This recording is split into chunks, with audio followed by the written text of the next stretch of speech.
வணக்கம் சார். வணக்கம். Greatest of the all time, மிகப்பெரிய ஒரு எக்ஸ்பெக்டேஷனு. விஜயோடைய பார்த்திங்கன்னா இன்னும் ஒரே ஒரு படம் தான் நடிப்பார்னு சொல்லிக்கிட்டு இருக்காங்க. ப்ளஸ் இதில் அஜித் அவர்களோட ரெஃபரன்ஸ் எல்லாம் நிறைய இருக்குது. அப்புறமா விஜயகாந்த் சாரோட கேமியோன்னு சொல்லிட்டு ஏகப்பட்ட ஹைப்பு க்ரியேட் பண்ணியிருந்தாங்க. என்ன கதை சார் இது? இல்லை, முதல்ல விஜயகாந்தனுடைய ஏஐயில் ஓப்பனிங் சீன்லேயே வர்றாரு. அது ஒரு 2 நிமிஷம் வருவார். அது மிஸ் பண்ணிங்கன்னா அதுக்கு பார்க்க முடியாது. அந்த மாதிரி முக்கியமான விஷயம். அஜித்துடைய சீக்வன்ஸ்னால் அஜித்தை பற்றின ஒரு டயலாக் இருக்கும் படத்தில். அதாவது விஜய் தன்னுடைய பொண்ணுகிட்ட நீ தல ரசிகரானா அந்த பொண்ணு ஆமான்னு இருக்கேன் நான் சொல்லுவோம். பட் அந்த நடக்கிறது பார்த்திங்கன்னா ஒரு கிரிக்கெட் ஸ்டேடியத்தில் நடக்கக்கூடிய கான்வர்சேஷன் மாதிரி. அப்போ அந்த கிரிக்கெட் ஸ்டேடியத்தில் தலையை விளையாடிக்கிட்டு இருக்க மாதிரி டோனி விளையாடிட்டு இருக்க மாதிரியான சீக்வன்ஸ். அதாவது கிரிக்கெட்டில் இருக்கக்கூடிய டோனியை சொல்கிறாரா இல்லை அஜித்தை சொல்கிறாராங்கிற மாதிரி அது டபுள் மீனிங்காக வரும் அந்த டைலாக். அது ஒன்று. மற்றபடி வேறு யாரும் நீங்கள் சொல்கிற மாதிரி அஜித் கிடையாது. சிவகார்த்திகேயன் இதில் ஒரு கேமியா பண்ணியிருக்காரு. ஓகே, அது ஒரு என்னன்றதை ஒரு சர்ப்ரைஸாக வச்சுருக்காங்க. இதெல்லாம் தாண்டி இந்த படத்தில் பார்த்திங்கன்னா நீங்கள் ஸ்டோரியாக என்ன சார் சொன்னீங்க? அது ஸ்டோரியாக பார்த்தா இது நம்ம தமிழ் சினிமாவில் பார்த்து பழகி புளிச்சு போன ஒரு பழங்காலத்து ஸ்டோரி. வில்லன் ஒரு பழி வாங்குறதுக்காக ஹீரோவுடைய பையனவே எடுத்து வில்லனுக்கு எதிராக வளர்க்குறது அப்படிங்கிற ஒரு கதை அந்த கதை கேட்டோன்னு தெரிஞ்சிருக்கும்.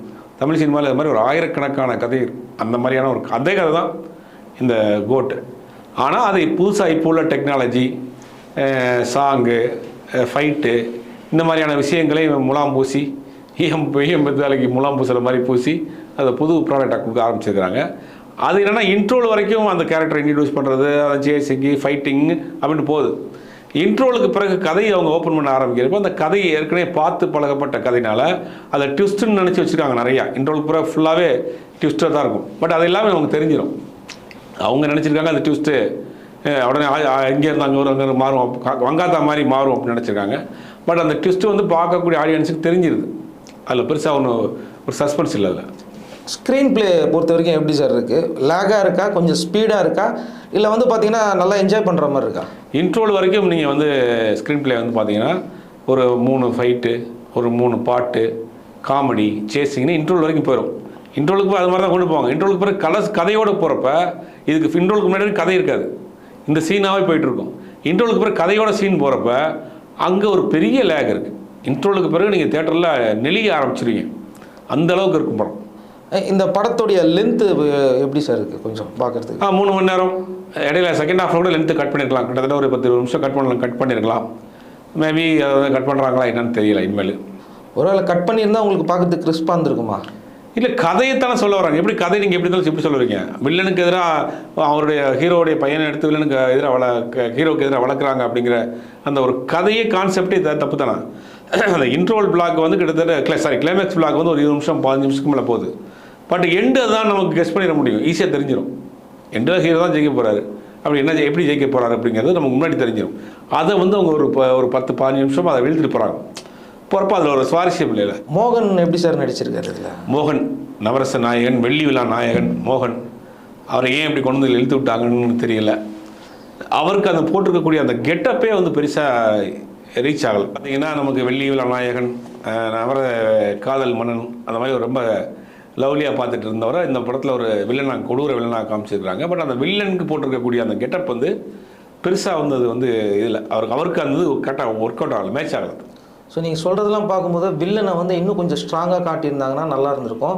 கொஞ்சம் அவருக்கும் கொஞ்சம் மாஸ் எலிமெண்ட்லாம் கொடுத்துருந்தா ஹீரோக்கு ஈக்குவலாக இருக்கும்னு நினைக்கிறீங்க? கண்டிப்பாக கொடுத்துருக்கலாம். இவருக்கு முதல்ல இவர் டப்பிங் மாற்றிருக்கணும், வாய்ஸ் மாற்றிருக்கணும். ஒரு ஓன் வாய்ஸ் பேசியிருக்காரு. இவர் ஏற்கனவே ஒரு சாஃப்டான வாய்ஸ். இவர் ஒரு கோபமாக, ஆக்ரோஷமாக, ஒரு கொடூரமாக இல்லைன்னா நம்மளால் அதை ஏற்றுக்கிற முடியல. அது பெருசாக அது கனெக்ட் ஆக மாட்டேங்குது. பிரசாந்த் சாருக்கு எப்படி சார் நல்ல ஸ்பேஸ் கொடுத்துருக்காங்களா? இந்த படம் சார் ஒரு ரீயூனியன் மாதிரி. பிரசாந்த், பிரபுதேவா, லைலா, ஸ்னேகா, த்ரிஷா எல்லாம் அந்த பழைய ஓல்டு ஸ்டூடெண்ட் எல்லாரும் சேர்ந்துருக்காங்க. த்ரிஷானோடனே ஒரே ஒரு பாட்டு காட்டியிருக்காங்க தான். த்ரிஷா பழைய ஆட்கள்லாம் ஒன்று சேர்ந்து இந்த படத்தை பண்ணியிருக்காங்க. அதில் பிரசாந்த் சாங்ஸ் நல்லா டான்ஸ் பண்ணியிருக்காரா சார்? இல்லை, அவர் நல்லா டான்ஸர் பேசிக்காகவே. பிரசாந்தாக இருக்கட்டும், பிரபுதேவா இருக்கட்டும், எல்லாருமே நல்லா டான்ஸ் பண்ணியிருக்காங்க. விஜய் இந்த படத்தில் பார்க்குறப்ப அந்த உடம்பை ஒன்றும் அப்படி கரெக்டாக மெயின்டைன் பண்ணுறாரு. ஒரு நல்லா யங்காக இருக்கிறாரு, ஒரு 50 வயசு மாதிரி தெரியல, பாடி மெயின்டைன் பண்ணுறாரு. இந்த படத்தில் கொஞ்சம் நல்லா நடிச்சிருக்காரு. முக்கியமான விஷயம், மற்ற படங்களை காட்டிலும் இந்த படத்தில் கொஞ்சம் ரொம்ப சிறப்பாக மெனக்கெடுத்து நடிச்சிருக்காரு. அதெல்லாம் கூட சொல்ல முடியாது.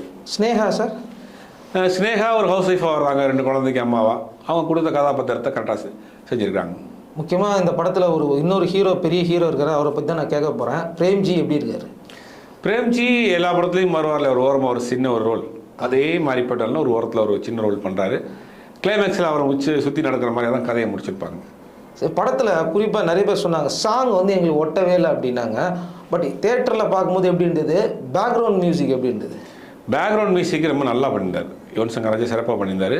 நீங்கள் சொன்ன மாதிரி தேட்டரில் படத்தோடு அந்த பாடல்கள் பார்க்குறப்ப நம்ம வெளியில் கேட்ட அளவுக்கு மோசம் இல்லை, ஓகே அப்படிங்கிற மாதிரி தான் இருக்குது. இப்போ படத்து கதையோடு அந்த பாடல்கள் கேட்குறப்ப நல்லா தான் இருக்குது, ஓரளவுக்கு நல்லா தான் இருக்குது. ரீ ரெக்கார்டிங் ரொம்ப பிரமாதம் பண்ணியிருக்காரு. த்ரிஷா வந்த சாங் தேட்டரில் எப்படி சார் ரெஸ்பான்ஸ் இருந்தது? த்ரிஷாவும் விஜயும் சேர்ந்து ஆடக்கூடிய பாட்டு, இந்த கத்தால கண்ணாலை மாதிரி ஒரு எல்லா கலர் சேலை போட்டு த்ரிஷா அவங்களோட சேர்ந்து ஆடுறாரு விஜயோட. அந்த சாங் தேட்டரே ஆடுது. அந்த சாங் ஒரு பெரிய ஹைலைட்டை இவங்க 2 பேரும் ஆடினது தான் பெரிய ஹைலைட்டு. அது கரெக்டாக அந்த படத்துக்கு யூஸ் பண்ணியிருக்காங்க. மற்றபடி இந்த படத்தில் பார்த்தீங்கன்னா எல்லாரும் சொல்லிட்டு இருக்க விஷயம் டிஐ, அப்புறம் அந்த டிஏஜிங்கில் விஜய் சாருடைய அந்த ஃபேஸ் சரியாக மேட்ச் ஆகலை அப்படின்ட்டு இருந்தாங்க. உங்களுக்கு பார்க்கும்போது கொஞ்சம் ரியாலிட்டியாக இருக்குதா, இல்லை கிராஃபிக்ஸ் நல்லா தெரியுதுங்க அப்படின்னு சொல்கிற மாதிரி? இல்லை, ஓரளவுக்கு ரியாலிட்டியாக தான் இருக்குது, நல்லாவே பண்ணியிருக்காங்க. நம்ம ட்ரெயிலரில் பார்த்தப்போ கொஞ்சம் நிறைய குறைபாடுகள் இருந்தது இல்லையா, அதில் படத்தில் வர்றப்போ சரி பண்ணியிருக்காங்க. டிஏஜிங் ஓகே, நல்லாவே பண்ணியிருக்காங்க. இப்போ 2 விஜய் வராங்க அப்படின்றப்போ அப்பாவுடைய குரலுக்கும் பையனுடைய குரலும் வேறு வேரியேஷன் இருக்குதா, இல்லை ஒரே மாதிரியே இருக்கா குரல்? அப்பாவுடைய குரல், அப்பா எங்கே இருப்பார், அப்பா வயசானவராக வருவார். அப்பா கேரக்டரே யங் விஜயாவும் இருப்பார், அவரே கொஞ்சம் வயசானவர் விஜயாக இருப்பார். இந்த யங் விஜய்க்கு ஒரு மாதிரி டப்பிங் பேசியிருக்கிறார். வயசான விஜய்க்கு கொஞ்சம் பேசுகிறப்ப என்னன்னா இந்த எஸ்என் சுரேந்தருடைய சாயல் நிறையா வருது. அவருடைய தாய்மாமா தானே அவர். அந்த சாயில் நான் படத்தில் பார்த்துட்டு கூட சொன்னாங்க, எஸ்என் சுரேந்திர மாதிரி பேசுகிறார் அப்படின்னு. இந்த வயசானப்போ அந்த குடலில் இருக்கக்கூடிய சில மடுக்குங்கள்லாம் கொடுத்து பேசியிருக்காரு விஜய். அது பார்க்குற எஸ்என் சுரேந்தர் பேசுகிற மாதிரி இருந்துச்சு. அந்த வாய்ஸுமே 2 கேரக்டருக்கும் சேஞ்ச் பண்ணியிருக்காரு. யங் ஹீரோ, வயசான ஹீரோ, அவருக்கு ஒரு பையன், அந்த பையன் சின்ன பையன், மொத்தம் 4 கெட்டப்பில் வராது விஜய். படத்துக்கு 400 கோடி செலவு பண்ணியிருக்கான்றாங்களே, அந்த பிரம்மாண்ட தேட்டரில் உங்களுக்கு தெரியுதா? கண்டிப்பாக தெரியுது. பார்த்தீங்கன்னா ஒரு சீக்வன்ஸ்லாம் பார்த்தீங்கன்னா மெட்ரோ ட்ரெயினை உடைச்சு மெட்ரோ ட்ரெயினை 2 வீலரில் ஃபாலோ பண்ணி போகிறாரு ஹீரோ. வில்லன் மெட்ரோ ட்ரெயின் இந்த டனலில் போகும் சுரங்கத்துக்குள்ளே, அது பின்னாடி இந்த ட்ராக்லேயே 2 வீலரில் ஃபாலோ பண்ணி போகிறார். வீடியோ கேம் மாதிரி தான், இங்கேருந்து ஜம்ப் பண்ணி அங்கே போகும், அங்கேருந்து ஜம்ப் பண்ணி இங்கே வரும். இதெல்லாம் லாஜிக்கே நீங்கள் பார்க்கக்கூடாது, லாஜிக்கே பார்க்காம உட்காந்து பார்த்து வரலாம், அவ்வளோதான். பாலியா ரெஃபரன்ஸா சார்? இருக்கலாம், வாழையா ரெஃபரன்ஸாக இருக்கலாம். ஆங்கில படங்கள் நிறையா பார்த்துருக்காங்க போல், டெய்லி பார்ப்பாங்க போல். அது மாதிரி போயிட்டு இருக்க படம் பார்த்தீங்கன்னா ட்ரெயின் வெடிச்சு சேருது, ஹெலிகாப்டர் வெடிச்சு சேருது, மெட்ரோ ட்ரெயினுக்குள்ளே 2 வீலர் போடுது, ஒரு ஹோட்டலுக்குள்ளே ஓடுறாங்க அப்படிங்கிற நிறையா சேசிங்கு ஃபைட்டிங் நிறையா இருக்காங்க. அதுக்கெலாம் எந்த லாஜிக்கும் கிடையாது, பார்த்தா என்ஜாய் பண்ணலாம். நீங்கள் ஆக்ஷன் சீக்வன்ஸ் உங்களுக்கு என்ஜாய் பண்ணுற மாதிரி இருக்குது? ஆக்ஷன் சீக்வன்ஸ் தனியாக விஜய் பண்ணுற ஆக்ஷன் சீக்வன்ஸ் நல்லா பண்ணியிருக்காரு. அவருக்கு எப்பயும் டான்ஸாக இருக்கட்டும், ஆக்ஷன் சீக்வன்ஸ் எல்லாமே ரொம்ப சிறப்பாக பண்ணியிருக்காரு. ஸோ இந்த படத்தில் பார்த்தீங்கன்னா சினிமோட்டோகிராஃபி சார், சினிமோட்டோகிராஃபி ரொம்ப நல்லா இருக்குது, படம் நல்லா இருக்குது, ரொம்ப சிறப்பாக பண்ணியிருக்காங்க. லொக்கேஷன்ஸ் பார்த்தீங்கன்னா வெளியே தாய்லாந்தெல்லாம் நம்ம இப்போ ஒரு பட்டாயா பீச் காமிப்பாங்க, ஒரு சில இடங்கள் காமிப்பாங்க. தாய்லாந்தினுடைய இன்டீரியர் போர்ட்ஸ் எல்லாம் கொஞ்சம் சந்து பொந்துகள்லாம் நம்மளை கூட்டு போயிருக்காங்க தாய்லாந்துக்குள்ளே. அதெல்லாம் கொஞ்சம் புது அனுபவமாக இருக்கும் பார்க்குறதுக்கு. ஏன்னா வெங்கட் பிரபுனாலே கண்டிப்பாக பேங்காக்கில் ஒரு சீனாவது எடுத்துடணும் அப்படிங்கிறதுல அவர் ரொம்ப உறுதியாக இருப்பார். ஏன்னா அது அவருக்கு மாமியார் வீடு மாதிரி வச்சுக்கோங்களேன். பட் இதெல்லாம் தாண்டி இந்த படத்தில் ஃபன் இருக்கா சார்? வெங்கட் பிரபுடைய ஃபன் அங்கங்கே காமெடி வருமே, பிளாக் அங்கங்கே பெருசாக மங்காத்தா மாதிரியோ சென்னை 22 அங்கங்கே ஒரு சின்ன சின்ன பஞ்ச் இருக்கும், பெருசாக இல்லை, சின்ன சின்னது இருக்குது. நீங்கள் வெங்கட் பிரபுடைய தாய் வீடு மாமியார் வீடுன்றீங்க இல்லையா, அது மாமியார் வீடு சந்து பந்துலாம் காமிச்சிருக்காரு. பட்டாயாக்குள்ளே சந்துக்குள்ளே எப்படி இருக்கும், ஃப்ளோட்டிங் மார்க்கெட் இருக்குது அப்படிங்கிறது பட்டாயா. கதையினுடைய மெயின் ட்விஸ்ட்டே பட்டாயிலேருந்து ஆரம்பிக்கும். அது மாதிரி லொக்கேஷன்ஸ் மாஸ்கோவில் காமிச்சு, ரஷ்யாவை காமிச்சிருக்காங்க, பட்டாயா காமிச்சிருக்காங்க, பிரம்மாண்டம் இருக்குது, விஎஃப்எக்ஸ் இருக்குது, ஃபைட் சீக்வன்ஸ் இருக்குது. அதெல்லாம் பார்க்குறப்ப அந்த கொடுத்த படத்தை சரியாக செலவு செஞ்சுருக்காங்க. இந்த படத்தில் எது ப்ளஸ்ன்னு நினைக்கிறீங்க, எது மைனஸ் நினைக்கிறீங்க? பெரிய மைனஸ் முதல்ல கதை, திரைக்கதை. 2ஆம் பகுதியில் அவங்க சொல்லப்பட்ட அந்த திரைக்கதையுடைய தொய்வு. ப்ளஸ்ன்னு பார்த்தீங்கன்னா டெக்னிக்கல் வைஸ் சினிமாட்டோகிராஃபி, மியூசிக்கு, விஎஃப்எக்ஸு, டிஏஜிங் எல்லாமே சிறப்பாக இருக்குது. இந்த படத்தை பார்த்தீங்கன்னா வெங்கட் பிரபு பண்ணியிருக்காரு. ஸோ வெங்கட் பிரபு கம்பேக்னு சொல்வீங்களா, இன்னும் நெக்ஸ்ட்டாக பெட்டராக எடுக்கணும்? ஏன்னா அடுத்தது சிவகார்த்திகேயன் வச்சு பண்ண போகிறார், அது கேட்குறேன். இல்லை, இன்னும் பெட்டராக பண்ணணும். கதை விஷயத்தில் கவனம் செலுத்துங்கள் விபி. நீங்கள் என்ன தான் பிரம்மாண்டம், என்ன தான் டெக்னிக்கலாக நீங்கள் சொன்னாலும் கதை தான் நகர்த்திட்டு போக முடியும். ஃபஸ்ட் ஹாஃப் வரைக்கும் உங்களால் கதை சொல்ல முடிஞ்சது. டெக்னிக்கலை வைத்து பாட்டை வச்சு ஃபைட்டை வச்சு ஃபஸ்ட் ஹாஃப் வரைக்கும் நாங்கள் கொண்டு போயிட்டீங்க. செகண்ட் ஹாஃபில் உங்களால் நகர்த்தி கொண்டு போக முடியலன்னா அங்கே கதை இல்லை, பழைய கதை. நீங்கள் என்ன தான் ட்விஸ்ட் வச்சாலும் சரி, என்ன தான் அங்கே ஒரு இது வச்சாலும் நகல மாட்டேங்குது உங்களுக்கு, வண்டி நகலாம் அப்படி இங்கே ஸ்டக் ஆகி நிற்குது. ஓகே சார், இப்போது நீங்கள் இவ்வளோ நாள் பார்த்த எக்ஸ்பீரியன்ஸ் நீங்கள் சொன்னீங்க. ஃபைனலாக ஒரு கேள்வி, தியேட்டரில் ஆடியன்ஸ் எங்கெங்கெல்லாம் என்ஜாய் பண்ணாங்க, எங்கெங்கெல்லாம் கொஞ்சம் பொறுமை இழந்துருந்தாங்க? டோட்டலாக இன்ட்ரோலுக்கு பிறகு பொறுமை இழந்துட்டாங்க. அதில் இன்ட்ரோலுக்கு பிறகு அந்த மற்ற சாங்கில் மட்டும் கொஞ்சம் தேட்டரில் கொஞ்சம் கிளாப் பண்ணாங்க, சில பேர் ஆடினாங்க. மற்றபடி இன்ட்ரோலுக்கு பிறகு ஒரு மயான அமைதியாக தான் இருந்தாங்க மக்கள். சரி, ஓப்பனிங் வசூல்லாம் எப்படி இருக்குது?